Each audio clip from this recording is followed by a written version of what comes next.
Hello दोस्तों, स्वागत है आप लोगों का फिर से ए3 कोचिंग सेंटर के एक नए वीडियो में। दोस्तों, कल की वीडियो में हम लोगों ने प्रेजेंट परफेक्ट टेंस को देख लिया था। आज की वीडियो में हम लोग देखेंगे प्रेजेंट परफेक्ट कंटीन्यूअस टेंस। तो चलिए स्टार्ट करते हैं।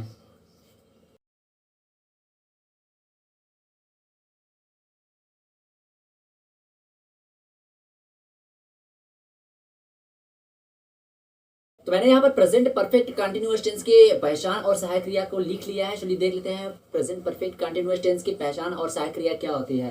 तो पहचान की बात करें तो वाक्य के अंत में रहा है, रही है, रहे हैं आदि शब्द आता है। ठीक है, इसकी पहचान में ये हो जाएगा कि इसके वाक्य में रहा है, रही है, रहे हैं आदि शब्द आएगा। लेकिन अभी तुम कहोगे कि प्रेजेंट कंटीन्यूअस टेंस में भी तो वाक्य के अंत में यही आ रहा था। लेकिन भाई साहब, वाक्य के अंत में समय नहीं दिया रहता है प्रेजेंट कंटीन्यूअस टेंस में। और परफेक्ट कंटीन्यूअस में यही बात है कि वाक्य के अंत में रहा है, रही है, रहे हैं के साथ साथ समय भी दिया रहता है। ठीक है, अगर समय दिया है और वाक्य के अंत में रहा है, रही है, रहे हैं, तो इसका मतलब समझ जाओ कि यह है प्रेजेंट परफेक्ट कंटीन्यूअस टेंस। ठीक है, अगर सहायक क्रिया की बात करें, हेल्पिंग वर्ब की बात करें, तो इसके साथ हैज या हैव। अब तुमको मालूम है कि हैज और हैव किसे लगता है, क्योंकि पिछली वीडियो में हमने बताया था कि हैज सिंगुलर सब्जेक्ट के साथ लगता है और हैव प्लूरल सब्जेक्ट के साथ लगता है। तो उसके साथ बीन लगा देंगे, इसकी हेल्पिंग वर्ब हो गई। क्लियर है। अब इसमें एक फंडा आता है सिंस और फार का। चलिए उसको भी देख लेते हैं, सिंस और फार कहाँ यूज होता है। उसको देखने के बाद हम लोग डायरेक्ट पॉजिटिव और नेगेटिव रूल की तरफ जाएंगे, उसके बाद इंट्रोगेटिव रूल पढ़ेंगे। तो चलिए देख लेते हैं सिंस और फार का फंडा।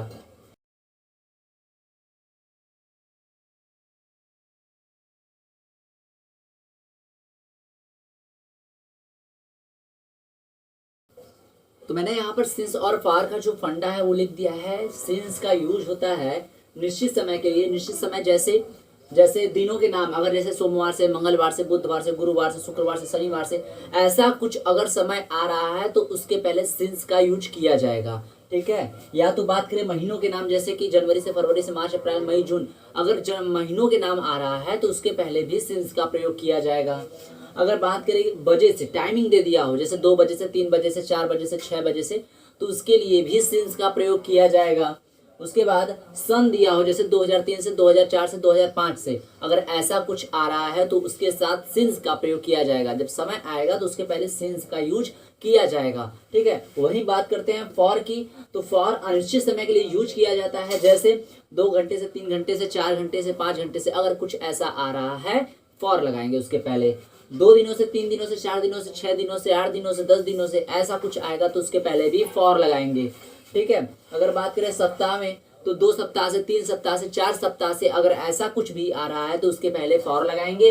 अगर 4 सालों से, 5 सालों से, 6 सालों से, 10 सालों से, 20 सालों से, 100 सालों से अगर ऐसा कुछ आ रहा है तो उसके पहले भी फॉर लगाया जाएगा।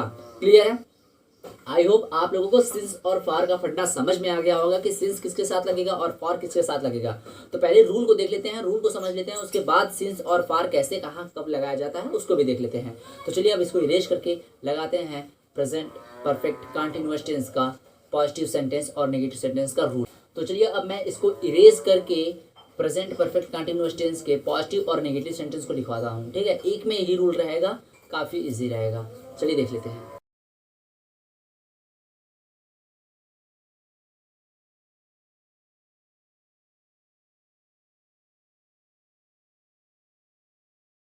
तो मैंने यहाँ प्रेजेंट परफेक्ट कंटीन्यूअस टेंस का पॉजिटिव और नेगेटिव सेंटेंस जो था दोनों का ही रूल एक में ही लिखवा दिया है, क्योंकि ज़्यादा फर्क नहीं है। फर्क बस नहीं का आता है, तो उसके लिए मैंने नॉट यहाँ पर एडजस्ट कर दिया है। अगर पॉजिटिव सेंटेंस होता है तो नॉट को स्किप करेंगे, अगर नेगेटिव सेंटेंस होता है तो नॉट को उसी स्थान पे लगा दिया जाएगा। बस यही इतना डिफरेंट है। ठीक है, तो चलिए एक बार रूल को समझ लेते हैं पहले। तो रूल है कि पहले सब्जेक्ट लिखा जाएगा, उसके बाद हैज या हैव लिखा जाएगा, उसके बाद नॉट आ रहा है तो लिखेंगे, नहीं आ रहा है तो स्किप करेंगे, उसके बाद बीन लिखेंगे, उसके बाद वर्ब का फोर्थ फॉर्म रहेगा, ऑब्जेक्ट रहेगा, अदर वर्ड कोई आ रहा है तो यूज करेंगे, उसके बाद लास्ट में सिंस या फॉर। अभी हमने पीछे पढ़ाया था सिंस किसके साथ यूज होता है, फॉर किसके साथ यूज होता है, लेकिन वो डिपेंड करेगा टाइमिंग पे।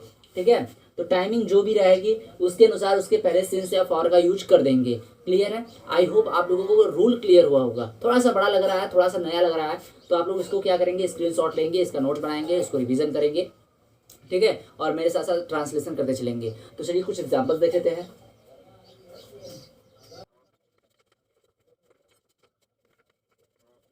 तो मैंने यहाँ पे रूल के साथ साथ एग्जाम्पल भी लिख लिया है, तो चलिए रूल को देखते हुए एग्जाम्पल को कर लेते हैं। काफ़ी इजी है, ठीक है, केवल रूल को देखते जाइए, आराम से ट्रांसलेशन हो जाएगा। तो पहले सब्जेक्ट लिखेंगे, सब्जेक्ट क्या है, सब्जेक्ट है राम। उसके बाद राम के साथ हैज का यूज करेंगे, always has, because this is singular subject. Not आ रहा है, नहीं आ रहा है, तो नॉट भी लगाएंगे, ने नॉट लगाया। उसके बाद बीन है, बीन लगाया। उसके बाद वर्ब का फोर्थ फॉर्म, वर्ब का फोर्थ फॉर्म, इसमें वर्ब क्या है, मेन वर्ब क्या है, जा रहा, जाना का गो, गो का फोर्थ फॉर्म गोइंग, लगा दो, गोइंग, ठीक है। ऑब्जेक्ट में क्या है, ऑब्जेक्ट में स्कूल, ठीक है, स्कूल, तो हो जाएगा गोइंग टू स्कूल। उसके बाद अदर वर्ड में कुछ बचा है नहीं, लास्ट में टाइमिंग बची है, राम, यहाँ पर 2 घंटे कर देते हैं, ठीक है, राम 2 घंटे से, तो टाइमिंग क्या हो जाएगी, 2 घंटे। 2 घंटे अभी हमने पीछे बढ़ाएंगे, 2 घंटे क्या है, एक अनिश्चित समय है, ठीक है, उसके लिए फॉर का यूज किया जाता है, तो 2 घंटे से पहले फॉर यूज करेंगे। तो गोइंग टू स्कूल, फॉर हो जाएगा 2 आवर्स, ठीक है, आवर्स हो जाएगा। आई होप आप लोगों को क्लियर हुआ होगा। क्लियर है, Ram has not been going to school for 2 hours, ठीक है। नेक्स्ट देख लेते हैं, मैं सोमवार से पढ़ रहा हूँ। सब्जेक्ट क्या है, मैं का आई के साथ always use has, because this is plural subject, तो आई हैव। नॉट नहीं आया, स्किप करते हैं, बीन लगाएंगे, बीन लगाएंगे। उसके बाद वर्ब का फोर्थ फॉर्म, वर्ब का फोर्थ फॉर्म क्या है, वर्ब क्या है, पढ़ रहा, पढ़ना का रीड, रीड का फोर्थ फॉर्म रीडिंग, तो हो जाएगा I have been reading, I have been reading, ठीक है। उसके बाद ऑब्जेक्ट कुछ नहीं बचा, अदर वर्ड में भी कुछ नहीं बचा, लास्ट में बचा है टाइमिंग, टाइमिंग सिंस या फॉर, पहले टाइमिंग देख लेते हैं। तो सोमवार दिनों के नाम है, दिनों के नाम में हमने पीछे बताया था कि सिंस का यूज किया जाता है, क्योंकि ये निश्चित समय है, ठीक है, निश्चित समय है, तो उसके लिए सिंस का यूज करेंगे, सिंस मंडे, ठीक है। तो आप लोगों को क्लियर हुआ, क्लियर हुआ होगा। अगर जो मेरी वीडियो स्टार्टिंग से देखते हुए आ रहा है, जो प्लेलिस्ट एकदम एक तरफ से देखते हुए आ रहा है, उसको अब तक कोई दिक्कत नहीं होगी समझ में, इतना तो मैं गारंटी के साथ कहता हूँ, ठीक है। अब आई होप आप लोगों को क्लियर हो गया होगा। तो चलिए पढ़ते हैं अब इंट्रोगेटिव सेंटेंस, ठीक है। इंट्रोगेटिव सेंटेंस, उसका रूल पढ़ेंगे, दोनों रूल एक में ही होगा, ठीक है। अगर कोई भी दिक्कत आ रही है समझ में तो कमेंट में जरूर बताना, और हाँ, डिस्क्रिप्शन में भी पूरा नियम लिखा हुआ है, ठीक है। डिस्क्रिप्शन में जाओगे, पूरा नियम लिख दिया हुआ है, पूरा जैसे ही पहचान, सहायक क्रिया, रूल, सब कुछ एवरीथिंग डिस्क्रिप्शन में लिखा हुआ है, तुम वहाँ से अच्छे से भी नोट डाउन कर सकते हो, ठीक है। अगर यहाँ भी दिक्कत आ रही है नोट डाउन करने में, राइटिंग नहीं सुन में आ रही है या कुछ ऐसी प्रॉब्लम है, तो डिस्क्रिप्शन में जाओ, अच्छे से देख लो, ठीक है, पूरा एक तरफ से उसको लिख दिया गया है वहाँ पे, ठीक है। तो चलिए पढ़ते हैं इंट्रोगेटिव सेंटेंस।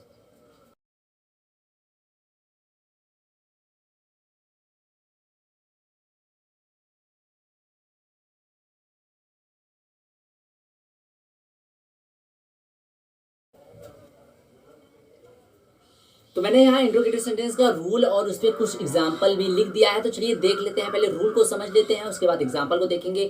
तो रूल मैंने यहाँ पर लिखा है WH वर्ड यानी क्वेश्चन वर्ड यानी प्रश्नवाचक शब्द अगर आ गया, बीच में आ गया, अगर बीच में आ गया तो उसको सबसे पहले लिखेंगे। अगर बीच में नहीं आ रहा है, वाक्य क्या से आरंभ हो रहा है, क्या से स्टार्ट हो रहा है, तो WH वर्ड को स्किप करेंगे, डायरेक्ट हैज या हैव बीन से पूरे नियम को देखेंगे। अगर बीच में प्रश्नवाचक शब्द आ रहा है तो उसके पहले हम लोग WH वर्ड लगा देंगे। क्लियर है, क्लियर है। जैसे यहाँ पे अभी ट्रांसलेशन करेंगे तो समझ में चीजें आएंगी। उसके बाद देखते हैं, सब्जेक्ट रहेगा, फिर उसके बाद नॉट रहेगा, व्हील रहेगा, वर्ब का फोर्थ फॉर्म रहेगा, ऑब्जेक्ट रहेगा, अदर वर्ड रहेगा, सिंस फॉर में से कोई एक रहेगा अकॉर्डिंग टू टाइम, ठीक है, और लास्ट में टाइम रहेगा, और मोस्ट इंपॉर्टेंट थिंग कि इसमें क्वेश्चन मार्क रहेगा, ठीक है। एग्जाम्पल को देख लेते हैं। जैसे राम 3 दिनों से दिल्ली कैसे जा रहा है, हम सब 2 बजे से खाना नहीं खा रहे हैं। देखने में काफ़ी बड़ा लग रहा है, काफ़ी हार्ड लग रहा है, लेकिन ऐसी चीज़ें नहीं है, ठीक है, चीज़ें काफ़ी आसान है। ट्रांसलेशन देखो और उसके बाद रूल देखो, रूल के साथ साथ करते चलो, बिल्कुल ही ईजी हो जाएगा। तो तुमको ट्रांसलेशन रट्टा मारने की जरूरत नहीं है, तुमको रूल रट्टा मारने की जरूरत है। अगर रूल रट्टा मार लिए ना तो ट्रांसलेशन कोई भी दे दिया करो, कर लोगे। चलो देख लो, राम 3 दिनों से दिल्ली कैसे जा रहा है, बस अब देखो पहली चीज खोजो इसमें WH वर्ड आ रहा है कि नहीं, क्योंकि लास्ट में क्वेश्चन मार्क है, तो भाई साहब प्रश्नवाचक शब्द तो आना चाहिए ना। तो आया तो कैसे, बीच में आया, बीच में आया तो उसको सबसे पहले लिखेंगे WH वर्ड यानी क्वेश्चन वर्ड, सबसे पहले लिखेंगे। कैसे क्या होता है, हाउ होता है। उसके बाद काम खत्म, कैसे का काम खत्म, उसके बाद डायरेक्ट यहाँ से आ जाओ, है जो है में से क्या लगेगा, according to subject, subject Ram है, सिंगुलर सब्जेक्ट है, हैज लगेगा, हमने लगाया has, how has, subject Ram है, राम लिख दो। उसके बाद नॉट, नहीं आ रहा है स्किप करते हैं, जो नहीं आता है स्किप कर देते हैं, बीन लगाएंगे, ठीक। उसके बाद वर्ब का फोर्थ फॉर्म, वर्ब क्या है, जाना, जाना का फोर्थ फॉर्म गोइंग। ऑब्जेक्ट में क्या बचा, ऑब्जेक्ट में दिल्ली, ठीक है, दिल्ली, ठीक है। अदर वर्ड में कुछ बचा ही नहीं है, सिंस फॉर में क्या लगाएंगे, अकॉर्डिंग टू टाइम, टाइम क्या है 3 दिनों से, फिक्स टाइम नहीं है, 3 दिन फिक्स टाइम नहीं है, तो क्या हो जाएगा, उसके पहले फॉर लगेगा और 3 डेज हो जाएगा, और लास्ट में क्वेश्चन मार्क, ठीक है। समझ में आया, आया होगा, नहीं आया तो एक बार डिस्क्रिप्शन में जाके पढ़ो तो आएगा, नोट डाउन करो आएगा, ठीक है, रिवीजन करो आएगा, ठीक है। अगर एक बार में नहीं समझ में आ रहा दोबारा वीडियो देखो, अगर कोई भी दिक्कत आ रहा है यार तो कमेंट में बताओ, तुरंत मैं दूसरा वीडियो अपलोड कर दूंगा, ठीक है ना। देखते हैं सेकंड वाला, क्या हम सब 2 बजे से खाना नहीं खा रहे हैं, देख लेते हैं इसको भी। क्या आप स्टार्ट हो रहा है ना तो WH वर्ड की जरूरत नहीं है। WH वर्ड कब लिखते हैं, सबसे पहले क्वेश्चन वर्ड का मीनिंग कब लिखते हैं, जब बीच में आता हो, क्वेश्चन वर्ड जब आकर के बीच में आता है तब उसको पहले लिखते हैं। जब शुरू ही क्या से हो तो उसके लिए क्वेश्चन वर्ड लिखते ही नहीं है, तो डायरेक्ट हेल्पिंग वर्ड से स्टार्ट करते हैं। बात ध्यान से सुनो, डायरेक्ट हेल्पिंग वर्ड से स्टार्ट करेंगे जब क्या से स्टार्ट होगा वाक्य, ठीक है। तो हैज या हैव में से कोई एक लगाएंगे, तो अकॉर्डिंग टू सब्जेक्ट हैव लगाएगा, फिर सब्जेक्ट है वी लगा दो, क्योंकि वी मतलब हम सब, नॉट आ रहा है, हाँ आ तो रहा है तो नॉट भी लगा दो भाई साहब। उसके बाद बीन है, बीन लगा दो। वर्ब का फोर्थ फॉर्म, वर्ब क्या है इसमें, खा रहे, खाना क्या होता है, ईट, ईट का फोर्थ फॉर्म ईटिंग, ठीक है। ऑब्जेक्ट में क्या बचा, क्या खा रहे हैं, खाना, ईटिंग फूड हो जाएगा, ठीक है। अदर वर्ड में कुछ बचा नहीं, सिंस फॉर और टाइम बचा है, तो according to time since for लगाएंगे। टाइम क्या है, 2 बजे से, फिक्स टाइम है, फिक्स टाइम है, उसके पहले सिंस लगाएंगे, सिंस हो गया, 2 बजे से क्या हो जाएगा 2 o'clock, ठीक है। क्लियर हुआ। अगर फ्रेम कटा होगा तो एक बार ध्यान से सुन लो, अगर फ्रेम कटा होगा, ट्रांसलेशन पूरा नहीं दिख रहा होगा तो एक बार ध्यान से सुन लो, जो पहले का ट्रांसलेशन है वो हो जाएगा, how has Ram been going to Delhi for 3 days, और सेकेंड वाले का हो जाएगा, क्या हम सब 2 बजे से खाना नहीं खा रहे हैं, तो इसका हो जाएगा, have we not been eating food since 2 o'clock।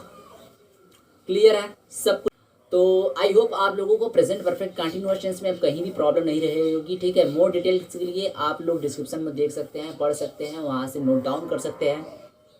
अगर आप लोगों को वीडियो अच्छी लगी तो प्लीज़ लाइक करिएगा, और कोई भी इशू हो, कहीं भी प्रॉब्लम हो रही है तो प्लीज़ कमेंट में ज़रूर बताइएगा, और चैनल को सब्सक्राइब कर दीजिए नेक्स्ट वीडियो के लिए। मिलते हैं अगले वीडियो में, तब तक के लिए जय हिंद।